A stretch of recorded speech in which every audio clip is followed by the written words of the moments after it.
Alaska Chainsaw Mill, High D log rafter cut.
Okay, I've done about a foot.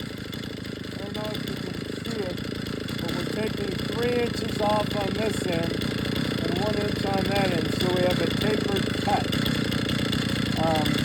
Not going to bore you with the rest, but it's a slow process and you have to be patient. 2 things that are really important. The chain, you get a ripping chain, high quality, and then your chainsaw. It's got to be a larger chainsaw. Puts out a lot of horsepower.